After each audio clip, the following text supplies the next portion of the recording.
A producer on set is kind of like being a PA. You're helping everybody when you can.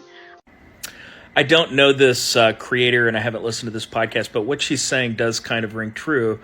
Being a producer is kind of like being a PA in that you're basically responsible for everything. And a big part of your job is trying to see problems coming and triaging them before they can stop production or slow down production, right? So, yeah, there is a lot of similarities there. In fact, early in my career, when I was a PA, people would mistake me for a producer, or the older, the department heads, the established people who knew who I was already, would make jokes about me being their boss, in a year or something.